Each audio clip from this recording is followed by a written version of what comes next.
അപ്പോ മേജർ ഭയങ്കര ഡൈല്യൂട്ടഡ് ആയി. അതുപോലെ തന്നെ ഇപ്പൊ ബ്ലമ്മും ഡൈല്യൂട്ടഡ് ആവാനുള്ള ചാൻസ് ഉണ്ട്. ബ്ലം പിന്നെ എപ്പോൾ ലിസ്റ്റ് ആവും എങ്ങനെ ലിസ്റ്റ് ആവും എന്നുള്ള പറ്റിയിട്ട് ഒരു ഇതുമില്ല. ഭയങ്കര ഡിലേ ആണ്.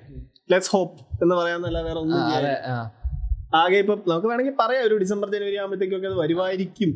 പക്ഷെ ഒരു റോഡ് മാപ്പിൽ പറഞ്ഞ മീം പാഡ് എന്ന് പറഞ്ഞൊരു സംഭവം ഉണ്ടല്ലോ, അത് കഴിഞ്ഞിട്ട് ഇറക്കുന്ന പറഞ്ഞത്. ഇപ്പൊ മീം പാഡ് എന്തായാലും ഇപ്പൊ വന്നു, അതിന്റെ പ്രവർത്തനം ആരംഭിച്ചു, ഇപ്പൊ വന്നിട്ടുള്ളൂ. എന്താണ് ഈ മീം പാഡ് പറഞ്ഞ ശരിക്കും സംഭവം എന്താ? അത് സംഭവം എന്താന്ന് വെച്ച് കഴിഞ്ഞാൽ അവർക്കൊരു മീം ക്രിയേറ്റേഴ്സ് ഇല്ലേ, അവർക്ക് വേണ്ടി ഇപ്പൊ ഒരു ട്രേഡിംഗ് സൈറ്റ് എന്ന് വേണമെങ്കിൽ പറയാം. എന്ന് വെച്ച് കഴിയുമ്പോൾ നമുക്ക് ഈ സൊളാനയിലൊക്കെ ആണെങ്കിലും പണ്ട് തൊട്ടുണ്ടായിരുന്ന ഡെക്സ് എന്ന് പറഞ്ഞ സംഭവം ഉണ്ട്, ഡീസെൻട്രലൈസ്ഡ് എക്സ്ചേഞ്ച് എന്ന് പറഞ്ഞു.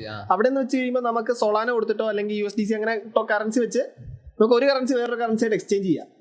ഈ സ്വാപ്പ് അല്ല, ഇപ്പൊ നമ്മുടെ ജൂപ്പിറ്റർ എക്സ്ചേഞ്ച് ഒക്കെ വന്നപ്പോൾ നമുക്ക് സ്വാപ്പ് ആക്കി സ്വാപ്പ് ചെയ്യുന്നത്. പക്ഷെ അങ്ങനെയല്ല, നമുക്കൊരു എക്സ്ചേഞ്ച് മോഡൽ തന്നെ, സാറിന് ഇത് എക്സ്ചേഞ്ച് മോഡൽ തന്നെ ഒരു ഓർഡർ ബുക്ക് വെച്ച് നമുക്ക് കാണാം എത്രത്തോളം ഓർഡർ വരുന്നുണ്ടെന്നുള്ള രീതിയിൽ കാണാവുന്ന രീതിയിൽ ഒരു സെൻട്രലൈസ്ഡ് എക്സ്ചേഞ്ച് എന്ന് പറഞ്ഞ ഒരു പരിപാടി നമുക്ക് ഉണ്ടായിരുന്നു നേരത്തെ.